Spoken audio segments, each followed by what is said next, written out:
اور خود اس کی نظریں بھی مانیٹر پر جمی تھیں، مگر محترمہ بجائے مانیٹر کے موصوف کو دیکھ رہی تھیں۔ چہرے پر بڑے حسرت ناک قسم کے تاثرات سجے ہوئے تھے۔ اچانک اس نے اسکرین پر سے نظریں ہٹا کر خاتون کو دیکھا اور غصے سے کچھ کہا۔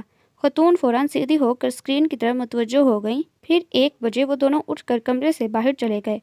اب شاید یہ دونوں ایک ساتھ لنچ کریں گے، بہت غم سے سوچا گیا۔ اس کے متعلق سوچتے جانے کب اس کی آنکھ لگ گئی۔ جب وہ سو کر اٹھی تو 5 بجنے والے تھے۔ جلدی سے ہاتھ بڑھا کر ٹیلیسکوپ اٹھائی۔ وہ شاید اپنے آفس سے اٹھ رہا تھا۔ سیکرٹری اس کے ساتھ چلتا ہوا جلدی کچھ بولتا جا رہا تھا، جبکہ وہ بڑی خاموشی سے اپنے سن گلاسز اور موبائل اٹھا کر اس کی باتیں سنتا باہر نکل گیا تھا۔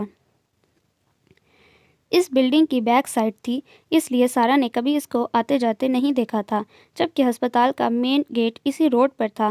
بیچ میں موجود روڈ بہت زیادہ چوڑا نہیں تھا اور اس پر صرف 1 وے ٹریفک چلتا تھا۔ سارا بے دلی سے اب روڈ پر ادھر ادھر نگاہیں دوڑا رہی تھی۔ کتنی گاڑیاں اور کتنے لوگ یہاں سے وہاں بھاگتے دوڑتے کراچی کی تیز رفتار زندگی کا ساتھ دینے کی کوشش کر رہے تھے۔ اچانک بلیک کلر کی ایک گاڑی نے زوردار طریقے سے بریک لگائے۔ سارا نے چونک کر اس طرف دیکھا۔ سامنے والی بلڈنگ سے ذرا آگے وہ گاڑی رکی تھی اور اب اس میں ایک صاحب برآمد ہوئے۔ ارے! سارا حیران رہ گئی۔ یہ تو وہی ہے۔ اس کی گاڑی کے سامنے ایک ضعیف خاتون کھڑی تھی۔ خاتون تو خیر صحیح سلامت تھی، مگر ان کے ہاتھوں میں موجود سامان شاید زمین پر گر گیا، جسے وہ خاتون اب جلدی اٹھانے کی کوشش کر رہی تھی۔ چونکہ یہ حادثہ روڈ کے بالکل کنارے پر ہوا تھا، اس لیے ارد گرد چلتا ٹریفک قطعاً متاثر نہیں ہوا، اور وہ اپنے شاندار سوٹ کی پرواہ کیے بغیر گھٹنوں کے بل بیٹھ کر ان کی چیزیں اٹھوانے لگا۔ پھر جب تمام چیزیں اٹھا لی گئیں تو وہ بڑی بی سے کچھ بات کرنے لگا، جو کہ سارا کی سمجھ میں نہیں آ رہی تھی، مگر تاثرات بتا رہے تھے کہ وہ معذرت کر رہا ہے۔ بات کرتے کرتے اس نے اپنا والیٹ نکالا اور 500 روپے بڑی بی کے ہاتھ میں پکڑانے چاہے۔ پہلے تو وہ انکار کرتی رہی، پھر رکھ لیے۔ 3-4 منٹ کی گفت و شنید کے بعد اس نے بڑی بی کو اپنی گاڑی میں بٹھایا اور گاڑی آگے بڑھ گئی۔ ارے! یہ روڈ پر کیا گرا ہے؟ سارا جو ابھی تک وہیں دیکھ رہی تھی، کلوز کرنے پر اسے ایک کارڈ نظر آیا۔ میرا خیال ہے کہ ابھی جب یہ بڑی بی کو پیسے دے رہا تھا تو یہ کارڈ اسی کے والیٹ سے گرا ہے، یا ہو سکتا ہے یہ پہلے سے گرا ہوا ہو۔ اس نے خود ہی اپنے خیال کی نفی کی۔ اوہ! اب کیا ہو سکتا ہے اور کیا نہیں ہو سکتا، یہ سوچنا فضول ہے، سارا نے خود کو ڈانٹا۔ اماں، میری بات سنیں۔ سارا نے جلدی سے اماں کو مخاطب کیا، جو ٹی وی پر کوئی ڈرامہ دیکھنے میں مصروف تھیں۔ کیا بات ہے بیٹا؟ اماں وہیں بیٹھے بیٹھے بولیں، بغیر اسکرین سے نظریں ہٹائے۔ اماں یہاں آئے نا پلیز، جلدی سے۔ سارا کی بے چینی عروج پر تھی۔ اماں اس کو تعجب سے دیکھتے ہوئے پاس آ گئیں۔ یہ دیکھیں، سامنے روڈ پر جو کارڈ پڑا ہوا ہے نا، آپ یہ مجھے اٹھا کر لا دیں، سارا نے بڑی بے چینی سے کہا۔ کارڈ؟ کیسا کارڈ؟ اماں حیران پریشان اس کی شکل دیکھ رہی تھیں۔ اور ایک تو آپ سوال جواب بہت کرتی ہیں، سارا نے چڑھ کر کہا۔ یہ ٹیلیسکوپ سے دیکھیں، بالکل سامنے، وہ کارنر پر، سامنے والی بلڈنگ سے ذرا آگے، وہ سامنے سے ابھی ایک اسکوٹر والا گزرا ہے۔ اماں کی آنکھوں سے ٹیلیسکوپ لگانے کے ساتھ ساتھ انہیں جائے وقوع بھی سمجھانے کی کوشش زور و شور سے کر رہی تھی۔ ہاں آ گیا نظر، اماں خوش ہو کر بولی۔ شکر ہے، سارا نے گہری طمانت بھری سانس لی۔ اب مزید کوئی انویسٹیگیشن کیے بغیر یہ کارڈ مجھے اٹھا کر لا دیں، جلدی کریں نا اماں، کہیں وہ ہوا سے نہ اٹھ جائے۔ اماں حیران یہ ساری تقریر سننے کے ساتھ ساتھ اپنا دوپٹہ سنبھالتی دروازے کی طرف بڑھ گئی، اور راستے میں کہیں اپنی سہیلیوں سے مذاکرات مت شروع کر دیجیے گا، اگر کوئی روکے بھی تو کہہ دیجیے گا بعد میں بات کروں گی۔ دیکھیں، یہ کارڈ مجھے ہر قیمت پر چاہیے، ورنہ میں رات کا کھانا نہیں کھاؤں گی اور دوا بھی نہیں پیوں گی۔ اماں نے کمرے سے نکلتے یہ تمام احکامات اور دھمکیاں سنیں۔ لو بیٹا، ہامتی کامتی اماں نے اندر داخل ہو کر کارڈ اس کے ہاتھ میں پکڑایا تو سارا کو تھوڑی سی شرمندگی بھی ہوئی۔ بیچاری اماں کو اس عمر میں میری وجہ سے اتنی بھاگ دوڑ کرنی پڑی، اور ایک وہ تھا جو ایک بالکل میلے کچیلے کپڑوں میں ملبوس گندھی بوڑھی عورت کو اپنے برابر اپنی شاندار گاڑی میں بٹھا کر لے گیا۔ خیر، میں بھی اماں کا خیال رکھتی ہوں، کبھی نوکر سمجھ کر ان سے بات نہیں کرتی۔ اپنے مزاج کے عین مطابق فوراً خود کو تسلی دی گئی اور کارڈ پر نظر دوڑائی۔ بہت خوبصورت کریم کلر کے کارڈ پر خوبصورت اور قدرے ابھرے ہوئے الفاظ میں سیاہ روشنائی سے لکھا ہوا تھا، ولید حسن خان۔ نیچے عوام الناس کو متاثر کرنے کے لیے کسی قسم کی ڈگریوں کا کوئی ذکر نہیں تھا، بلکہ صرف اتنا لکھا تھا کہ اس فرم یعنی ایچ کے ایسوسی ایٹس کا وہ مالک تھا۔ اس کے نیچے آفس کا address, 3-4 phone number, fax number اور ای میل ایڈریس لکھا تھا۔ اب پتہ نہیں یہ اس کا وزٹنگ کارڈ ہے، یا یہ بھی تو ہو سکتا ہے کہ اس کے کسی دوست کا ہو، اور یہ بھی ہو سکتا ہے کہ یہ کارڈ سرے سے اس کا ہو ہی نہ، بلکہ اس کے آنے سے پہلے سے وہاں گرا ہو۔ کارڈ کو ٹیبل کی دراز میں ڈالتے ہوئے اس نے سوچا۔ سارا کو اس کا مطالعہ کرتے ہوئے 20-25 روز ہو چکے تھے۔ صبح 9 بجے سے شام 5 بجے تک اس کا یہ وقت بڑے مصروف انداز میں ارد گرد سے تقریباً بے نیاز ہو کر گزارتی، اور وہ یہ بھی بتا سکتی تھی کہ وہ آفس میں بیٹھ کر تقریباً 10 سے 8 سگریٹ پی جاتا ہے، 4 یا 5 کپ چائے کے تو وہ بہت ہی شوق سے پیتا ہے۔ اتنے دن لگاتار اس کو دیکھتے رہنے کے بعد اس کے بارے میں جو رائے سارا نے اخذ کی تھی وہ یوں تھی کہ اس بندے کا ظاہر جتنا خوبصورت ہے، باطن اس سے کہیں زیادہ دلکش، ذمہ دار، محنتی، نماز کا پابند، اپنے ماتحتوں کے ساتھ ایک خشک مزاج، مگر آفس کے باہر ایک ہمدرد انسان جسے اپنے عہدے کا کوئی غرور نہ ہو۔ کیا کبھی زندگی میں میری اس کے ساتھ بات چیت ہوگی، یا پھر میں اس کو دور دور سے دیکھ کر رہ جاؤں گی؟ سارا اکثر یہ بات سوچتی۔ اس وقت رات کے 2 بج رہے تھے جب اچانک سارا کی آنکھ کھل گئی۔ دن بھر کی مصروفیت کے بعد وہ رات کو 10 بجے ہی سو جایا کرتی۔ اب جو آنکھ کھلی تو سخت بیزاری ہوئی۔ اوہ نو، اب تو نیند بھی دوبارہ مشکل سے ہی آئے گی۔ اس نے دوسرے بیڈ پر بے خبر سوتی اماں کو رشک سے دیکھا۔ آنکھیں بند کر کے 10 منٹ سونے کی کوشش کی، مگر بے سود۔ آخر کار تنگ آ کر ٹیبل لیمپ آن کیا اور پاس رکھی کتاب اٹھانے ہی لگی تھی کہ نظر اچانک سامنے کی طرف پڑی۔ پوری بلڈنگ اندھیرے میں ڈوبی تھی، روڈ لائٹس بھی بند تھیں۔ اسے کچھ شک سا ہوا کہ اس کے کمرے میں شاید ہلکی سی روشنی ہو رہی ہے۔ اتنی دور سے کچھ واضح نظر نہیں آ رہا تھا۔ سارا نے جلدی سے ٹیلیسکوپ اٹھا کر آنکھوں سے لگائی۔ کمرے میں اسے 2-3 انسانی سائے نظر آئے۔ روشنی اتنی کم تھی کہ باوجود کوشش کے وہ کچھ بھی سمجھنے سے قاصر تھی۔ ان میں سے ایک کے ہاتھ میں غالباً ٹارچ تھی۔ اس کی روشنی ہی نے سارا کو اپنی طرف متوجہ کیا تھا۔ یہ کیا ہو رہا ہے؟ کیا کوئی چوری یا کچھ اور؟ اس نے اپنے آپ سے سوال کیا۔ اچانک کمرہ روشن ہو گیا۔ 2-3 لوگ تھے۔ 2 کی پیٹھ اس کی طرف تھی اور ایک، جس نے شاید لائٹ ابھی آن کی تھی، اس کی طرف منہ کیے ہوئے تھا۔ یہ کون ہے؟ وہ اپنے ذہن پر زور ڈالنے لگی۔ نہیں، اسے میں نے پہلے کبھی اس آفس میں نہیں دیکھا۔ اس کے ذہن میں ان تمام لوگوں کی جنہیں وہ آتا جاتا دیکھتی تھی، ان تمام لوگوں کو سوچتے ہوئے آخر کار کہا۔ وہ ایک 30-32 سال کا نوجوان تھا۔ حلیہ اور شکل و صورت اسے پڑھا لکھا اور معزز ظاہر کر رہے تھے۔ اب وہ باقی دونوں ساتھیوں سے کچھ بات کرنے لگا۔ اس کے بعد کا جواب دینے کے لیے ان دونوں میں سے ایک مڑا تو اس کو دیکھ کر وہ دنگ رہ گئی۔ شاید نہیں، بلکہ یقیناً وہ سیکریٹری تھا۔ اوہ، تو میرا شک صحیح تھا۔ یہ سیکریٹری کا بچہ، میر جعفر، آستین کا سانپ، جس تھالی میں کھاتا ہے اسی میں چھید کر رہا ہے۔ اس نے غصے میں 2-3 محاوروں کو یکجا کیا۔ مگر ضروری تو نہیں کہ یہ کوئی گڑبڑ کر رہا ہو سکتا ہے کہ آفس کا ہی کوئی کام ہو۔ اس کے دل نے کہا، آفس کا کام رات کے 2 بجے، وہ بھی چوروں کی طرح، ٹارچ کی روشنی میں؟ دماغ نے مذاق اڑایا۔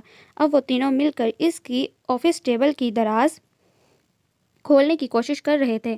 15-20 منٹ کی جدوجہد کے بعد وہ دراز کھولنے میں کامیاب ہو گئے اور اس میں سے بڑی احتیاط سے کوئی فائل سیکریٹری نے خود اپنے ہاتھ سے نکالی۔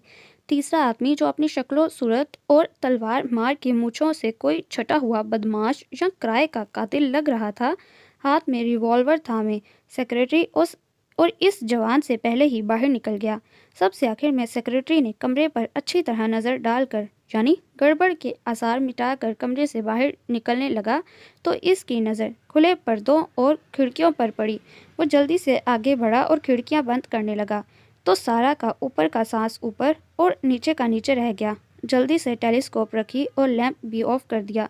تھوڑی دیر میں جب ذرا حواس بحال ہوئے تو خود اپنے آپ پر ہنسی آئی۔ میں بھی پاگل ہوں، اتنے اندھیرے میں، وہ بھی اتنی دور سے، اسے میں نظر ہی کہاں آ رہی ہوں گی؟ وہ کمینہ تو اپنی چوری کے اثار مٹانے کے چکروں میں تھا۔ خدا بھلا کرے چپراسی کا، جو شاید آج غلطی سے یہ پردے بند کرنا بھول گیا تھا، ورنہ ان کے اتنے مذموم اقدام کا عینی شاہد کوئی بھی نہ ہوتا۔ لیکن اب مجھے کیا کرنا چاہیے؟ کیا میں چپ چاپ خاموش تماشائی بنی رہوں اور پرائے پھڈے میں ٹانگ نہ اڑاؤں؟ نہیں، یہ انتہا درجے کی خود غرضی ہے۔ وہ اتنا اچھا انسان ہے اور اس بیچارے کے تو معلوم بھی نہیں ہوگا کہ اس کے گرد کیسی کیسی سازشیں ہو رہی ہیں۔ دوست نما دشمن کیسے اسے نقصان پہنچانے کے در پر ہیں۔ مجھے ضرور اس کی مدد کرنی چاہیے، اس نے خود اپنے آپ کو سمجھایا۔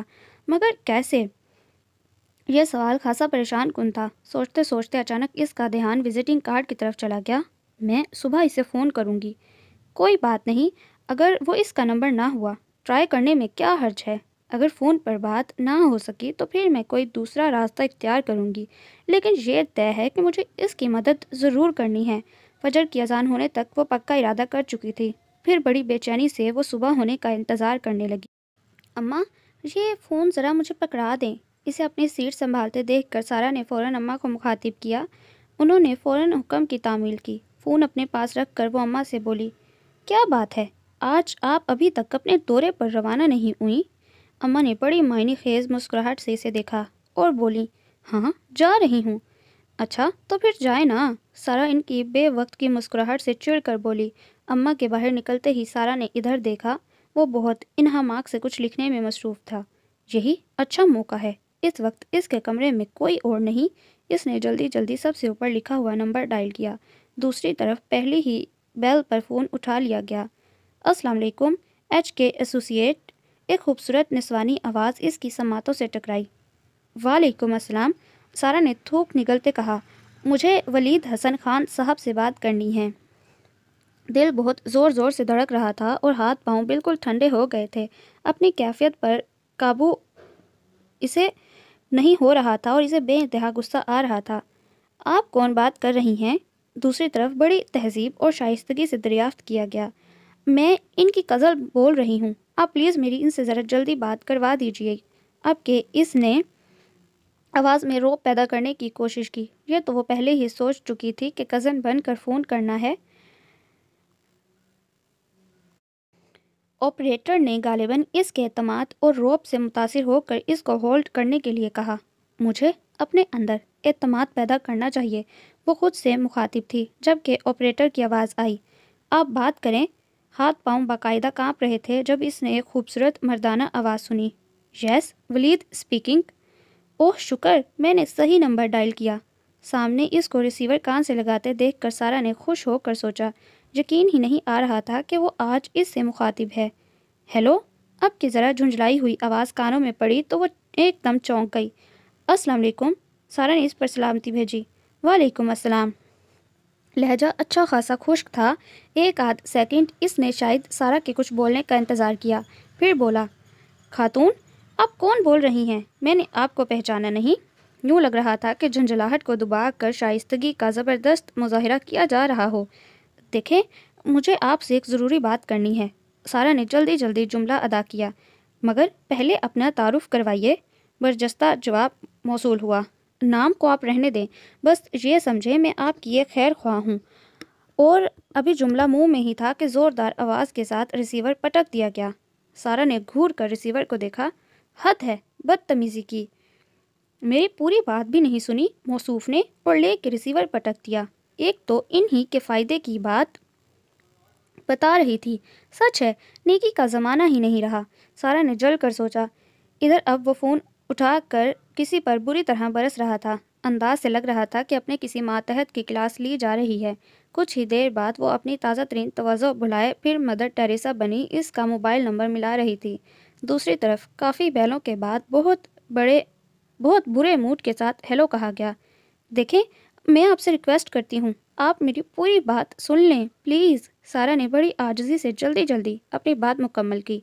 محترمہ، میں گمنام کالز پر بات نہیں کرتا، کوئی اور نمبر ٹرائی کریں۔ وہ شاید موبائل آف کرنے والا تھا۔ پلیز، اگر آپ نے میری بات نہ سنی تو مجھے ساری زندگی افسوس رہے گا کہ میں آپ کی کوئی مدد نہیں کر سکی۔ دیکھیں، میں ایسی ویسی لڑکی نہیں، آپ کا کیا چلا جائے گا اگر آپ صرف 2 منٹ اپنے قیمتی وقت میں سے نکال کر میری بات سن لیں پلیز۔ فار گاڈ سیک، سارا نے اچھی خاصی بھرائی ہوئی آواز میں التجا کی۔ دوسری طرف ایک گہری سانس لی گئی۔ فرمائیے۔ اب کے لہجہ قدرے نرم تھا۔ دیکھیں، آپ کے ارد گرد آپ کے خلاف سازشیں ہو رہی ہیں اور ان سازشوں میں آپ کے بہت قریبی لوگ انوالو ہیں۔ سارا نے اس کے نرم لہجے کو محسوس کر کے قدرے سکون سے کہا۔ اچھا، مثلاً کون لوگ؟ دوسری طرف قدرے استہزائیہ انداز میں دریافت کیا گیا۔ وہ جو ٹکلو، وہ ایک دم کہتے کہتے رکی۔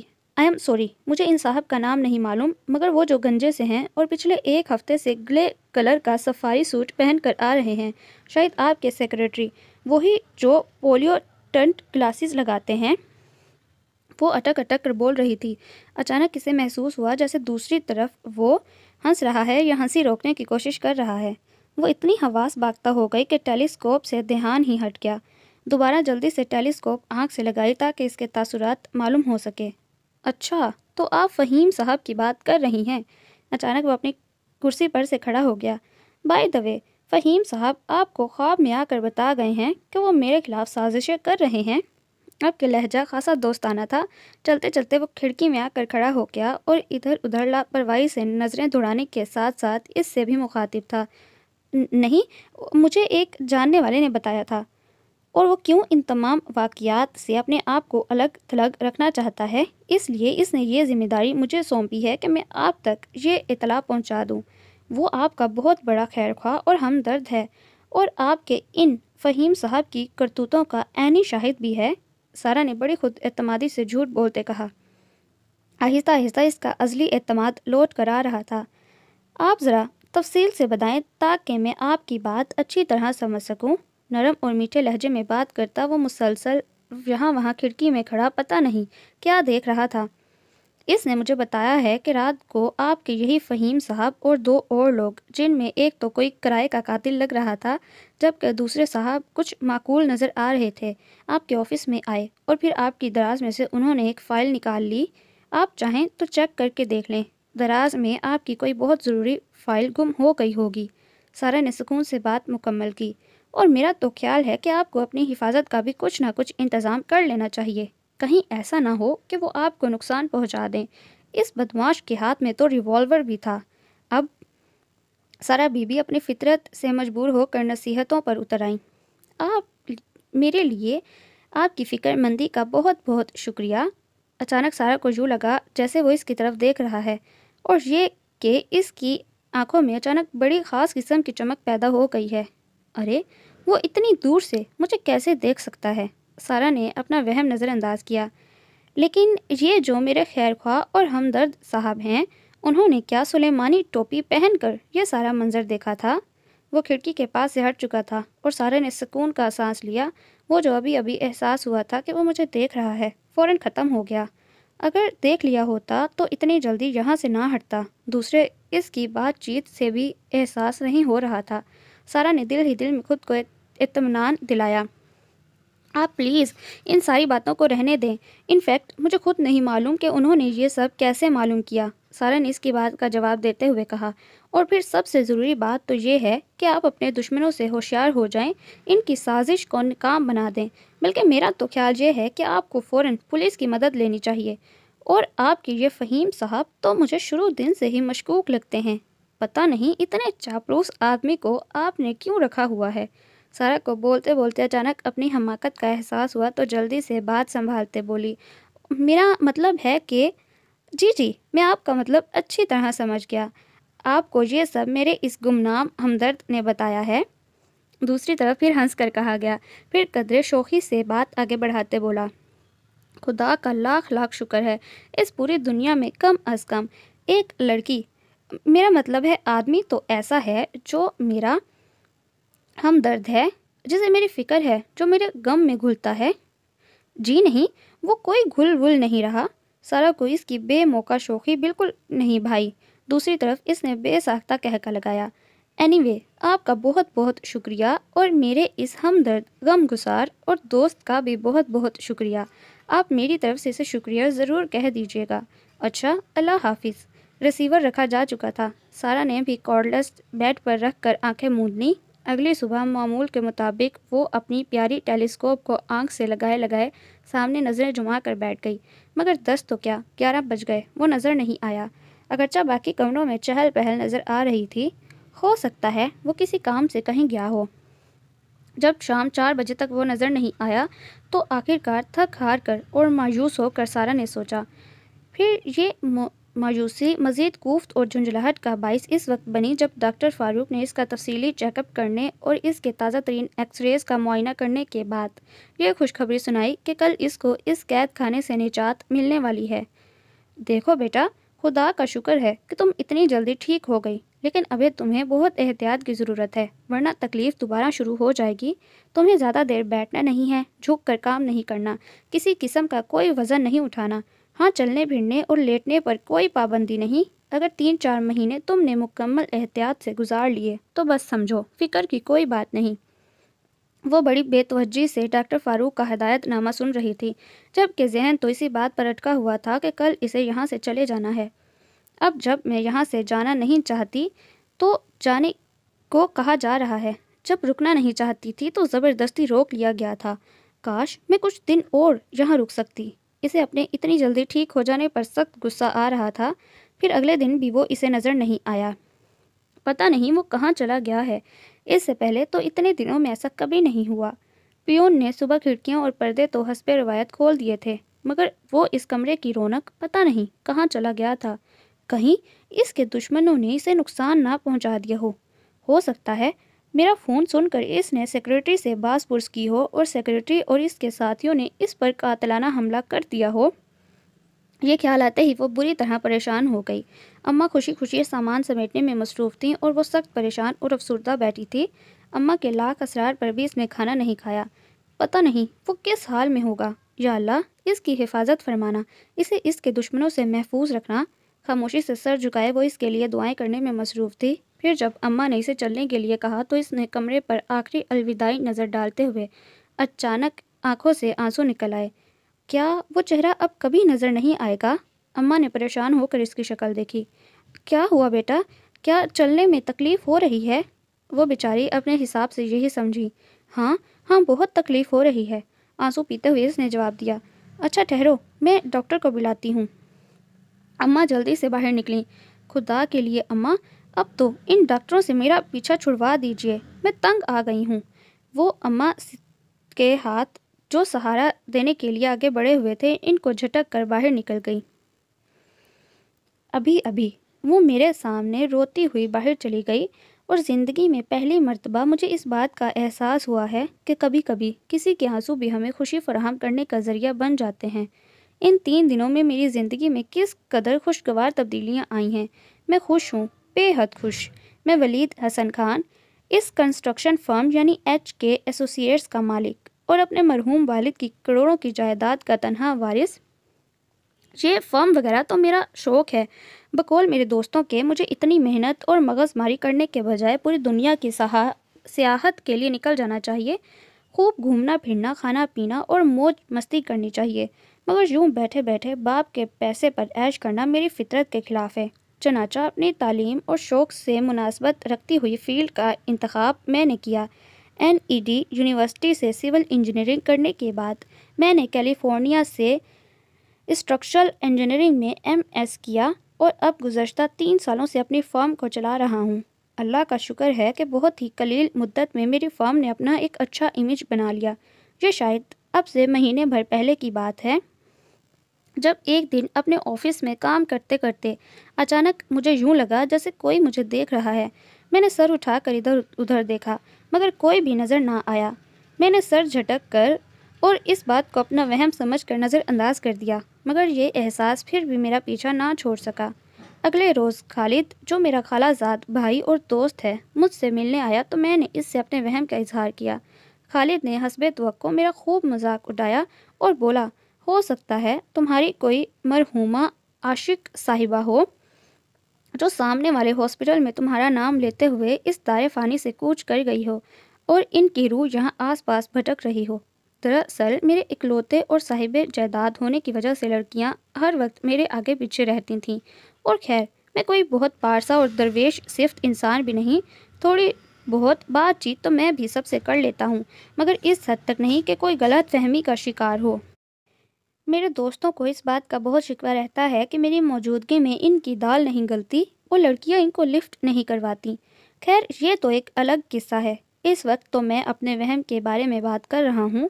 میرے اندر ایک خوبی یہ ہے کہ میرا مشاہدہ اور نظریں دونوں بہت تیز ہیں۔ میرے دوستوں کے بقول مجھے محکمہ جاسوسی میں ہونا چاہیے تھا، کیونکہ یہ خوبیاں وہاں بہت کاؤنٹ ہوتی ہیں۔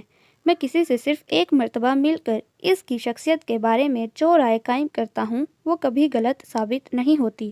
عام طور پر لوگوں کی 5 یا 6 حص ہوتی ہیں، مگر میرا خیال ہے کہ میری شاید 7ویں حص بھی ہے۔ اس لیے اپنے اس وہم کو خالد کے مذاق اٹھانے کے باوجود میں نظر انداز نہ کر سکا، لیکن کچھ سمجھ میں نہیں آ رہا تھا۔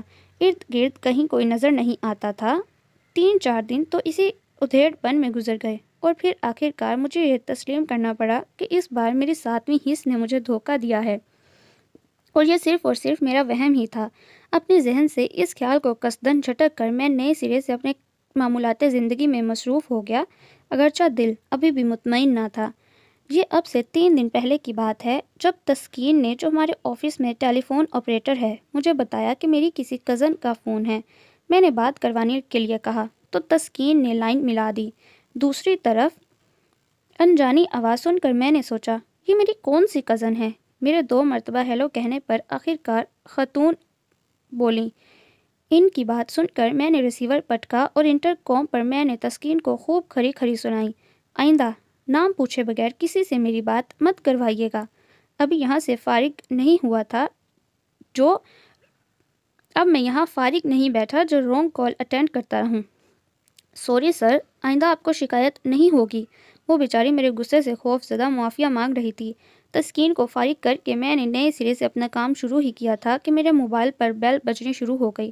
تھوڑی دیر تو میں نظر انداز کرتا رہا، پھر کیا آیا کہ کہیں کوئی ضروری کال نہ ہو۔ یہ سوچتے ہوئے میں نے کال ریسیو کی۔ دوسری طرف پھر وہی ڈھیٹ ابن ڈھیٹ محترمہ موجود تھی۔ میرا دل چاہ رہا تھا کہ ان محترمہ کو ایسی سناؤں کہ آئندہ اس طرح کی حرکتیں کرنا ہی بھول جائیں، مگر میری تربیت اور تہذیب مجھے اس بات کی اجازت نہیں دی کہ چنانچہ میں نے گالیوں کو اپنے لبوں پر روک کر بادل نخواستہ اس کی بات سننا شروع کی۔ اس نے اتنے دلچسپ انداز میں فہیم صاحب کا اولیہ بیان کیا کہ مجھے مزہ آ گیا۔ اچانک میرے ذہن میں جیسے جھماکہ سا ہوا۔ مجھے ایسا لگا جیسے یہ لڑکی یہیں کہیں آس پاس موجود ہے اور شاید مجھے دیکھ بھی رہی ہے۔ اوہ، تو میری 7ویں حص صحیح کہہ رہی تھی۔ میں ایک دم اپنی کرسی پر سے کھڑا ہو گیا اور صرف مصروف رکھنے کی خاطر اس سے باتیں کرنے لگا۔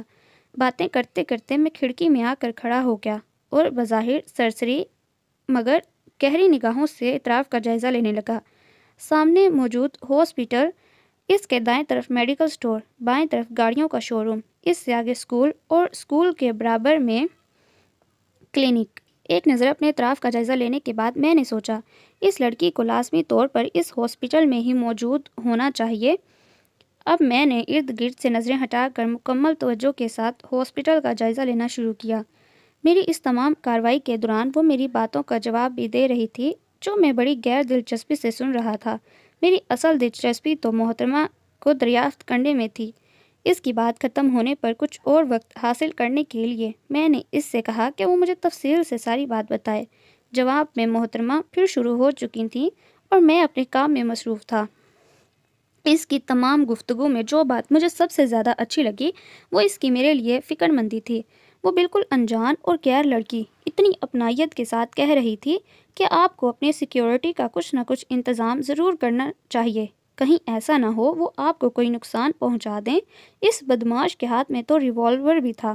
زندگی میں پہلی بار میں نے کسی لڑکی کے لیے اپنے دل میں سافٹ کارنر پیدا ہوتا محسوس کیا، ورنہ تو مجھے یوں لگتا تھا کہ میرے ارد گرد موجود تمام لوگ مجھ سے نہیں میری دولت سے پیار کرتے ہیں، اور یہ لڑکیاں جو ہر وقت میرے ارد گرد منڈلاتی رہتی ہیں یہ تو صرف اور صرف دولت کے کرشمے ہیں۔ اس کی فکر مندی کے جواب میں نے اس کا شکریہ ادا کیا، اور ابھی میں سوچ ہی رہا تھا کہ اور کیا بات کروں جس سے گفتگو کچھ دیر جاری رہ سکے۔ اس وقت اچانک مجھے ایک کمرے میں بیڈ پر نیم دراز ایک لڑکی نظر آئی۔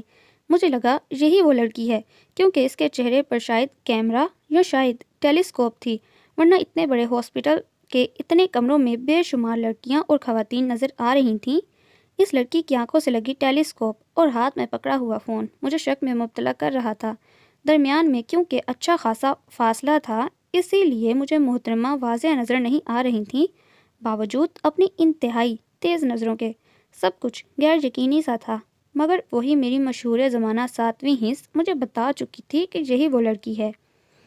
میں اسے ابھی یہ امپریشن نہیں دینا چاہتا تھا کہ میں اس کو دیکھ چکا ہوں، اور یہ کہ اس کے جھوٹ کے قطعے کھل چکی ہے۔ چنانچہ کھڑکی کے آگے سے ہٹ گیا اور اپنی سابقہ ٹون میں اس سے گفتگو جاری رکھی۔ مجھے 100% یقین تھا کہ محترمہ کو معلوم بھی نہیں ہوگا کہ وہ پکڑی جا چکی ہیں۔ وہ بیچاری مجھے پولیس سے مدد لینے اور ہوشیار رہنے کی نصیحت کر رہی تھی۔ وہ تھوڑی تھوڑی بے وقوف بھی تھی اور میں ضرورت سے چالاک، اس لیے اس کی ان باتوں پر مجھے صرف اور صرف ہنسی آ رہی تھی جسے میں ضبط کیے ہوئے تھا۔ اس دن تو مجھے سائٹ پر جانا تھا، چنانچہ خاتون سے متعلق تمام نیک خیالات کو پس پشت ڈال کر میں آفس سے نکل گیا۔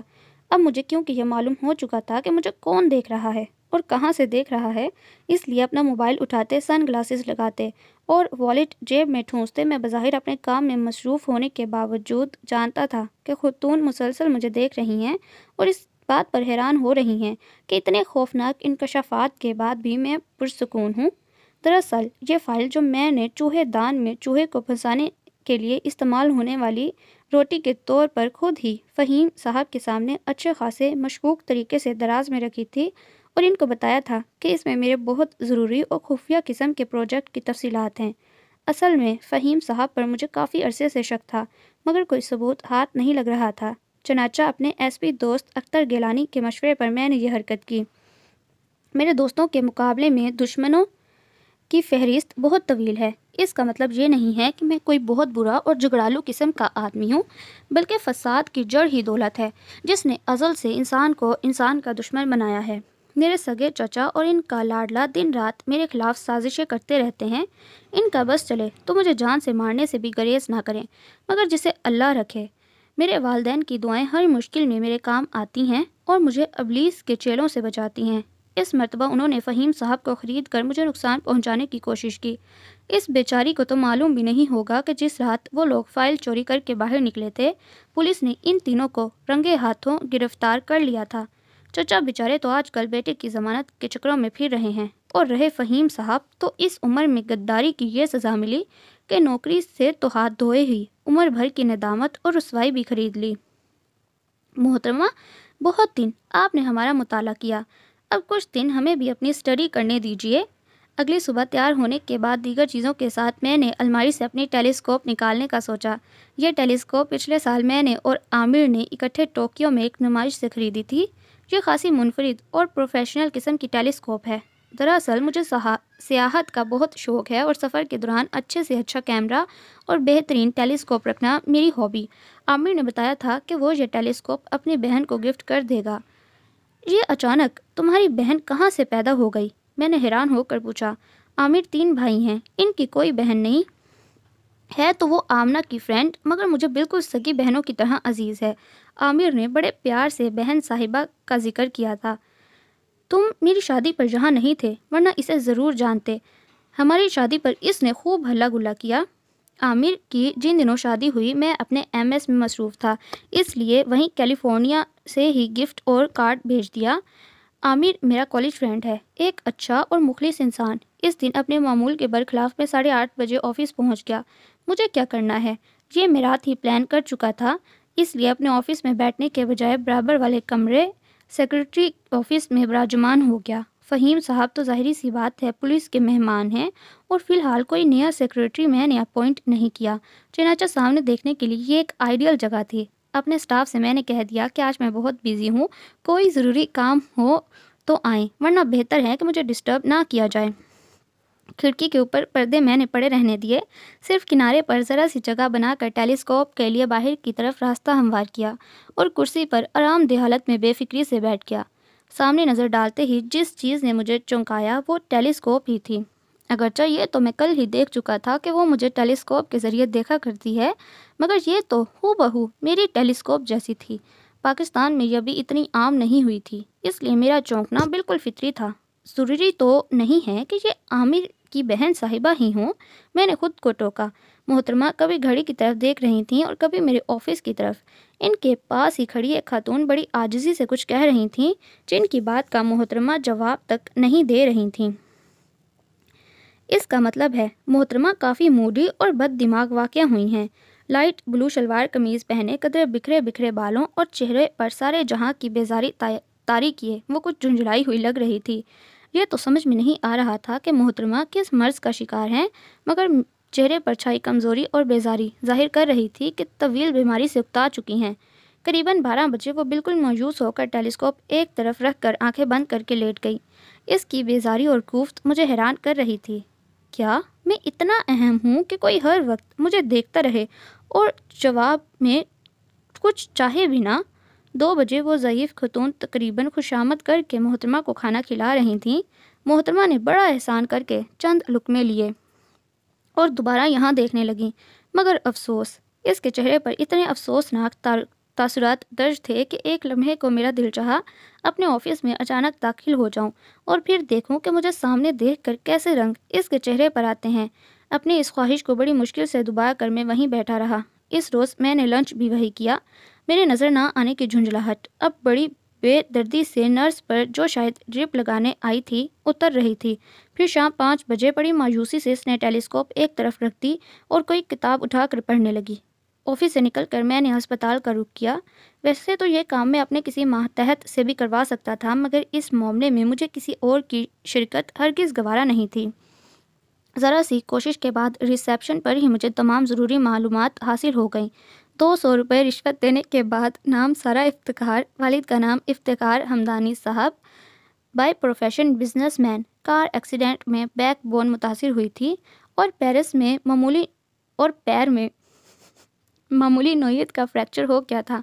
گزشتہ 1 مہینے سے یہاں ایڈمٹ تھیں اور یہ کہ کل یہاں سے ڈسچارج ہونے والی ہیں۔ گھر کا ایڈریس اور فون نمبر حاصل کر کے میں وہاں سے چلا آیا۔ پھر آج صبح بھی میں نے وہی کل والی حرکت کی، یعنی پی اے کے آفس میں بیٹھ کر اسے دیکھتا رہا۔ آج وہ انتہائی بے چینی اور بے قراری کے ساتھ تھوڑی تھوڑی دیر بعد میرے کمرے کی طرف دیکھ رہی تھی۔ پتہ نہیں وہ اتنی پریشان کس بات پر ہے۔ بڑی بھی بیچاری جلدی جلدی سامان سمیٹنے میں لگی ہوئی تھی اور وہ کبھی کچھ سوچنے لگتی اور کبھی یہاں دیکھنے لگتی۔ اس نے کھانا نہ کھانے پر مجھے بہت افسوس ہوا، مگر مجھے کیونکہ شدید بھوک لگ رہی تھی اور خالی پیٹ تو عشق بھی اچھا نہیں لگتا، چنانچہ میں نے خوب پیٹ بھر کر کھانا کھایا اور 2 کپ چائے پینے کے بعد اسے دیکھا۔ وہ وہاں ہنوس اداس بلبل جیسی شکل بنائے ہوئے تھی۔ پتہ نہیں محترمہ 1 مہینہ اتنے صبر سے مجھے کیسے دیکھتی رہیں۔ میں تو 2 دن میں ہی اس 16ویں صدی کی زنانہ محبت سے تنگ آ گیا ہوں۔ پھر ابھی تھوڑی دیر پہلے بڑی بی نے اس سے کچھ کہا تو بہت دقت اور تکلیف سے وہ کھڑی ہوئی، شاید ابھی مکمل طور پر صحتیاب نہیں ہوئی تھی۔ میں نے دل میں سوچا۔ بڑی بی نے اس کے ہاتھ میں کنگھا پکڑایا جسے اس نے غصے سے دور پھینک دیا۔ یا اللہ، محترمہ کافی کڑوے مزاج کی حامل لگتی ہیں، میں نے دہل کر سوچا۔ دروازے کی طرف جاتے جاتے اس نے میرے کمرے پر آخری نظر یوں ڈالی جیسے مجھے الوداع کہہ رہی ہو، پھر اپنے چہرے پر سے آنسو صاف کرنے لگی۔ زاروں قطار آنسو بہاتے وہ مجھے دنیا کی تمام لڑکیوں سے زیادہ حسین لگی، کیونکہ یہ آنسو خالصتاً میرے لیے بہائے گئے تھے۔ اور پھر ابھی تھوڑی دیر پہلے وہ چلی گئی، بہت افسردہ، بہت اداس۔ بے فکر رہو میری جان، ہم ان قریب دوبارہ ملیں گے، بلکہ اب تو انشاءاللہ ساری عمر ایک دوسرے سے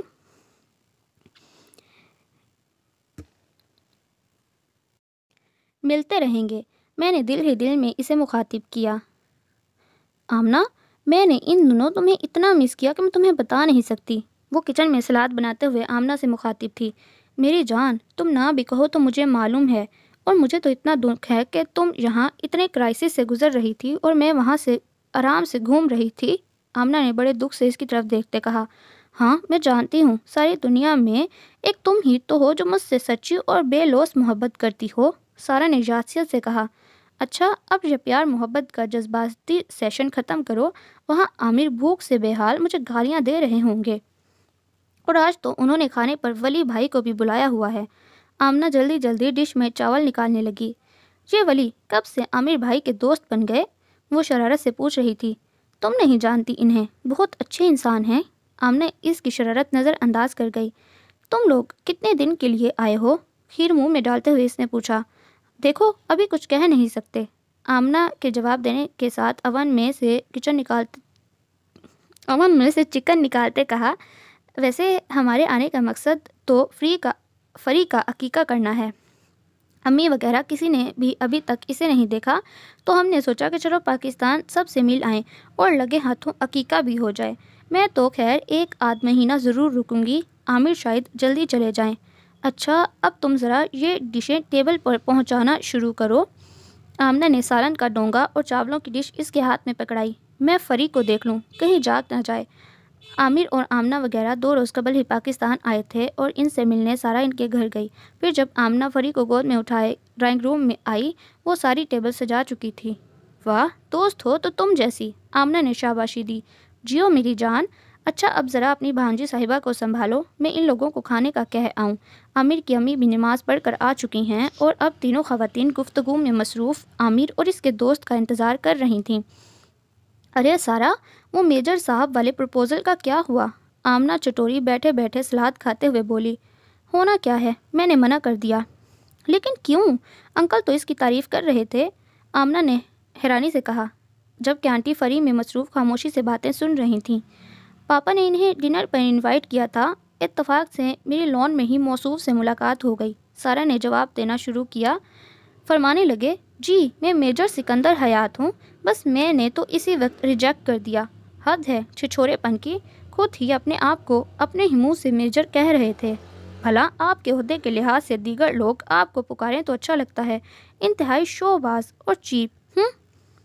لڑکی تم کبھی نہیں سدھر سکتی، آمنہ مایوسی سے بولی۔ ابھی وہ آمنہ کو کوئی جواب دینے ہی والی تھی کہ عامر کے ساتھ ولید کو اندر آتا دیکھ کر وہ اگلی بات بھول گئی۔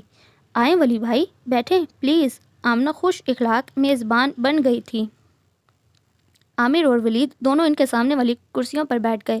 یہ سارا ہے، میری چھوٹی سی پیاری سی بہن، اور یہ ولید ہے، میرا بہت پرانا دوست۔ عامر نے دونوں کا آپس میں تعارف کروایا۔ Nice to meet you. Waleed نے اس کی طرف دیکھا بہت سرسری نگاہوں سے۔ Me too. بڑی پھنسی پھنسی آواز اس کے حلق سے برآمد ہوئی جو شاید اس نے خود ہی سنی ہوگی۔ سب لوگ کھانے کی طرف متوجہ ہو گئے۔ آمنہ اور عامر ولید کی خاطر مدارت میں مصروف تھے۔ ولی بھائی تکلف بالکل نہیں چلے گا، میں نے خاص طور پر یہ چیزیں آپ کے لیے بنائی ہیں۔ آمنہ میزبانی کے فرائض سر انجام دے رہی تھی۔ بھابھی آپ فکر ہی نہ کریں، ایسا بے تکلف مہمان آپ نے زندگی بھر نہ دیکھا ہوگا۔ وہ اپنی پلیٹ میں چاول ڈالتا بولا، جب کہ وہ سر جھکائے خاموشی سے سلاد پلیٹ میں ڈال کر چمچ سے ادھر ادھر گھما رہی تھی، اور کیونکہ وہ یہاں مہمان نہیں سمجھی جاتی تھی اس لیے کسی نے بھی اس کی طرف توجہ نہیں دی۔ عامر، آمنہ اور آنٹی تینوں ولید کے ساتھ باتوں میں مصروف تھے۔ کافی دیر بعد جھکا ہوا سر اٹھا کر جو سامنے دیکھا تو دل دھک سے رہ گیا۔ وہ بظاہر آنٹی کی کسی بات کا جواب دیتے ہوئے دیکھ اسی کو رہا تھا، چہرے پر بہت شوق اور معنی خیز مسکراہٹ لیے۔ یا اللہ، یہ مجھے ایسے کیوں دیکھ رہا ہے جیسے پہلے سے جانتا ہو؟ سارا نے ایک دم گھبرا کر سر دوبارہ جھکا لیا۔ سارا کیا بات ہے، تم کچھ لے کیوں نہیں رہی؟ عامر کی آواز پر اس نے سجدے میں گرا ہوا سر اٹھایا اور مری مری آواز میں بولی، جی عامر بھائی میں کھا رہی ہوں۔ کھا رہی ہو؟ پلیٹ تو خالی پڑی ہے۔ وہ اس کی پلیٹ میں چاول ڈالنے لگا۔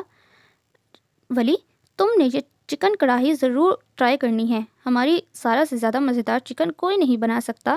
عامر نے لگے ہاتھوں بالکل مشرقی ماؤں کی طرح سے اس کی بھی تعریف کی۔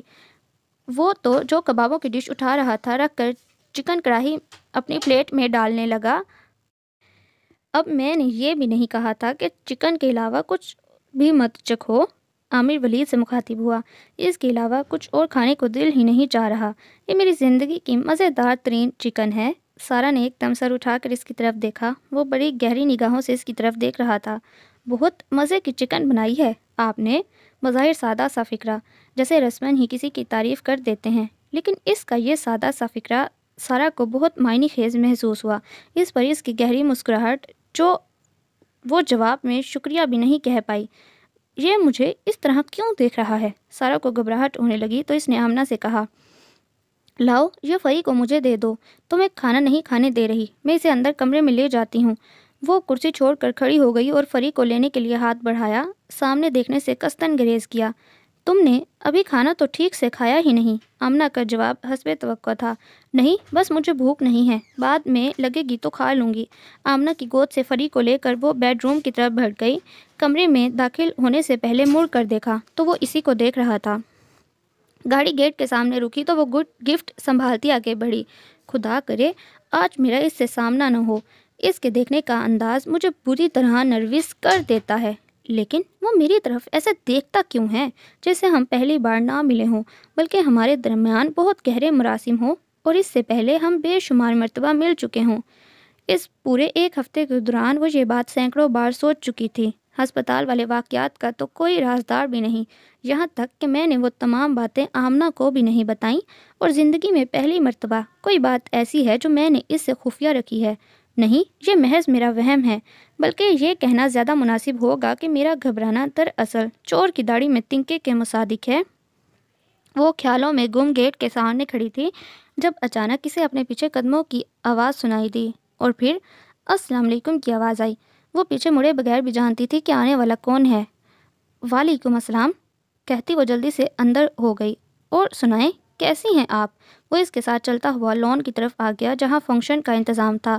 میں ٹھیک ہوں کہتی وہ فوراً آمنہ کی طرف بڑھ گئی جو بڑے خطرناک تیوروں سے اسے گھور رہی تھی۔ یہ وقت ہے تمہارے آنے کا؟ خدا ایسی خالہ دشمنوں کو ہی دے۔ غضب خدا کا، اپنی بھانجی کے پہلے فنکشن پر مہمانوں کی طرح وقت کے وقت آتے، تمہیں شرم نہیں آئی؟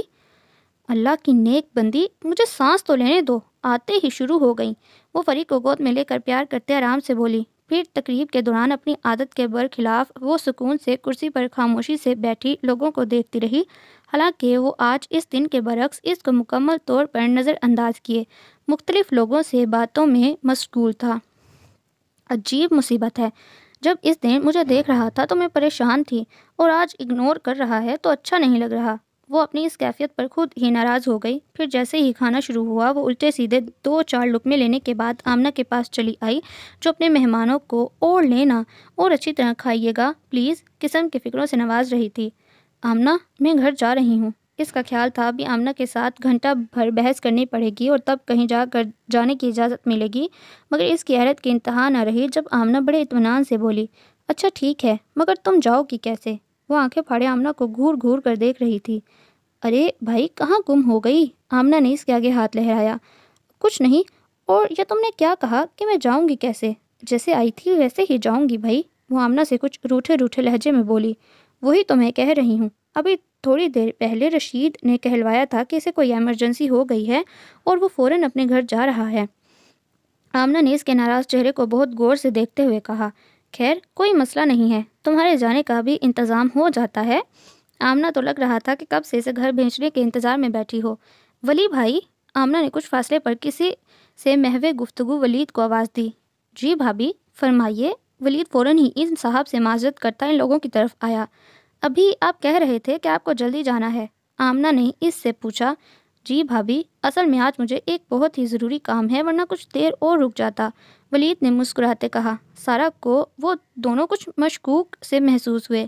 آپ پلیز مائنڈ مت کیجیے گا، وہ مزید گویا ہوا۔ نہیں، اس میں مائنڈ کرنے والی کون سی بات ہے، میں تو یہ کہہ رہی تھی کہ سارا کو بھی گھر جانے کی جلدی ہے، عامر تو ظاہر ہے اس وقت مہمانوں میں مصروف ہے، اگر آپ کو زحمت نہ ہو تو اسے بھی ڈراپ کرتے جائیے گا۔ سارا کا دل چاہا کہ آمنہ کا سر پھاڑ دے، یہ آمنہ کی بچی ضرور میرے ہاتھوں ضائع ہو کر رہے گی۔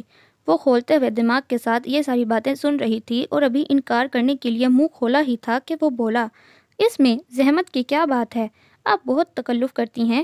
اسی وقت عامر بھی آ گیا۔ اچھا یار، میں چلتا ہوں، ولید نے عامر کو مخاطب کیا۔ اگر جلدی نہ ہوتی تو کچھ دیر اور ٹھہر جاتا۔ وہ دونوں آپس میں ہاتھ ملا رہے تھے اور کوئی بات بھی ہو رہی تھی جو غصے میں سے سمجھ نہیں آ رہی تھی۔ اسے آئیے پلیز کہتا وہ آگے بڑھ گیا۔ تم بھی کیا ولی کے ساتھ جا رہی ہو؟ عامر نے سارا سے پوچھا تو اس سے پہلے آمنہ نے جواب دیا، ہاں یہ گھر جانے کے لیے کہہ رہی تھی، میں نے سوچا ولی بھائی تو جا ہی رہے ہیں، اسے بھی ڈراپ کر دیں گے۔ اچھا چلو ٹھیک ہے، اور دیکھو اگلے ہفتے کسی دن ہم پکنک کا پروگرام بنا رہے ہیں، تمہیں ضرور چلنا ہے، کوئی بہانہ نہیں چلے گا۔ عامر اور آمنہ غالباً اس کو سی آف کرنے گیٹ کی طرف بڑھے تو ناچار اسے بھی ان لوگوں کی تقلید میں آگے جانا پڑا، جبکہ وہ گیٹ پر کھڑا اسی کا انتظار کر رہا تھا۔ آمنہ اور عامر دونوں کے رویے سارا کو حیران کر رہے تھے۔ یا الہی، ان کو کیا ہو گیا ہے؟ آمنہ ولید کے پاس کھڑی پتہ نہیں کیا کہہ رہی تھی اور وہ مسلسل مسکرائے جا رہا تھا۔ دل ہی دل میں ان دونوں سے ناراض ہو کر وہ بغیر خدا حافظ کہے آگے بڑھ گئی۔ حد ہو گئی، مجھ سے پوچھا تک نہیں کہ میں ان کے ساتھ جانا چاہتی ہوں یا نہیں، وہ خود ہی سب کچھ طے کر لیا۔ عامر اور آمنہ گیٹ پر کھڑے ہو کر خوب ہاتھ ہلا ہلا کر اس کو خدا حافظ کر رہے تھے۔ ولید گاڑی میں بیٹھ چکا تھا۔ برابر والی سیٹ کا دروازہ اس نے ڈرائیونگ سیٹ پر بیٹھتے بیٹھتے ہی ہاتھ بڑھا کر کھولا۔ اسے لگا کہ دل پسلیاں توڑ کر باہر نکل آئے گا۔ وہ یقین سے کہہ سکتی تھی کہ اتنی کڑی اس پر اب تک کی زندگی میں کبھی نہیں پڑی۔ وہاں اس کی اپنی ٹیلیسکوپ بڑے آرام اور سکون سے تشریف فرما تھی۔ اس نے ایک دم چونک کر ولید کی طرف دیکھا۔ وہ بڑی سنجیدگی سے ونڈ اسکرین پر نظریں جمائے اس سے قطعاً لاتعلق گہری سوچ پر ڈوبا تھا، دونوں ہاتھ اسٹیئرنگ پر جمائے اس کے بیٹھنے کا منتظر۔ آخرکار وہ بڑی ہمت کر کے ٹیلیسکوپ کو ذرا سا آگے سرکا کر اپنے لیے تھوڑی سی جگہ بنا کر سمٹ کر بیٹھ گئی۔ اس کے بیٹھتے ہی گاڑی سٹارٹ ہو گئی۔ وہ ایک نظر ٹیلیسکوپ پر اور دوسری اس پر ڈال کر گم سم سی بیٹھی ہوئی تھی، جبکہ وہ ارد گرد سے بے نیاز ڈرائیونگ کرنے میں مصروف تھا۔ ولید نے ہاتھ بڑھا کر کیسٹ پلیئر آن کیا تو جنید جمشید کی خوبصورت آواز چاروں طرف بکھر گئی۔ یہ شام پھر نہیں آئے گی، اس شام کو، اس نام کو آؤ امر کر لیں۔ باہر ہلکی ہلکی بوندا باندی ہو رہی تھی۔ اگر عام حالات ہوتے تو وہ اس خوبصورت موسم میں ڈرائیو کرتے ہوئے جنید جمشید کی آواز کو خوب انجوائے کرتی، مگر اب جب کہ برابر میں وہ منحوس رکھی ہوئی تھی، وہ خاک انجوائے کرتی۔ اگر آج صبح اس نے الماری میں اپنی ٹیلیسکوپ رکھی نہ دیکھی ہوتی تو وہ یہی سمجھتی کہ یہ اس کی اپنی ٹیلیسکوپ ہے۔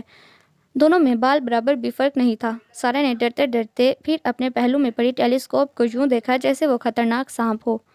اوہ آئی ایم سوری، مجھے خیال ہی نہیں رہا، اس کی وجہ سے آپ ٹھیک سے بیٹھ نہیں پا رہی۔ ولید اچانک سے متوجہ ہوا۔ اسے یوں لگا جیسے وہ حیران نظر آنے کی ایکٹنگ کر رہا ہے۔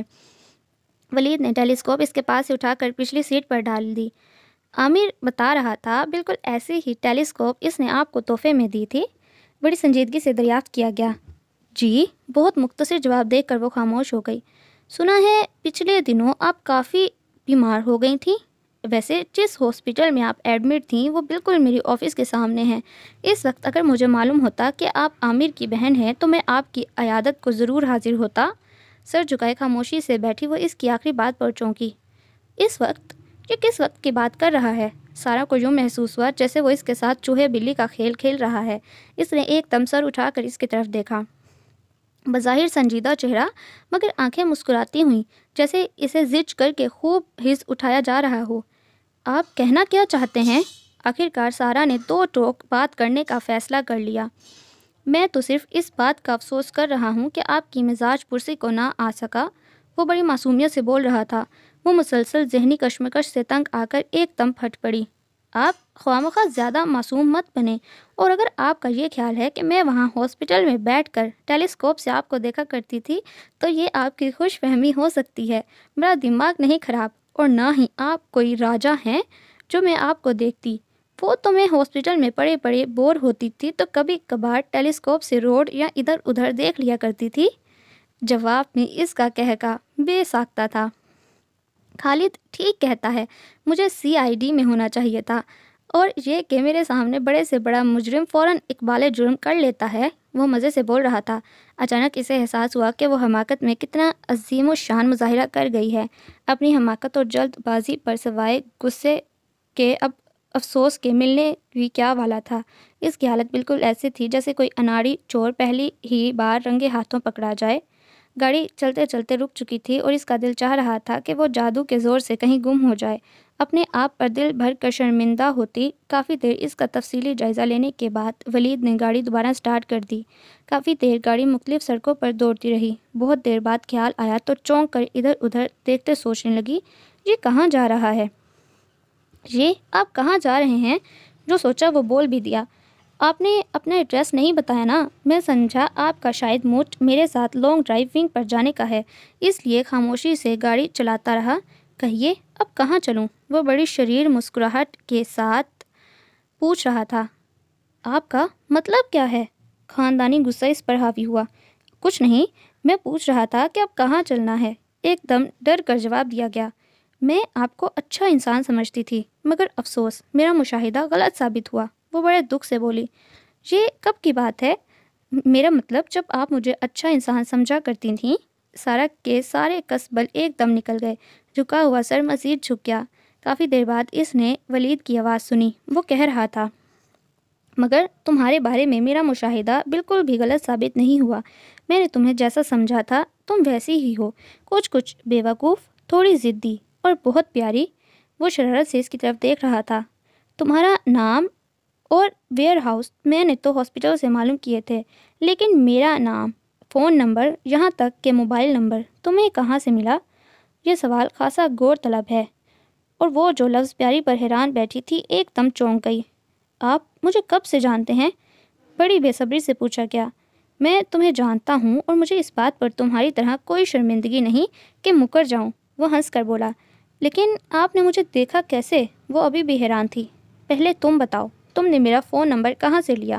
بڑی بے نیازی دکھائی گئی۔ کیسا نمبر؟ میرے پاس کوئی آپ کا نمبر ومبر نہیں ہے۔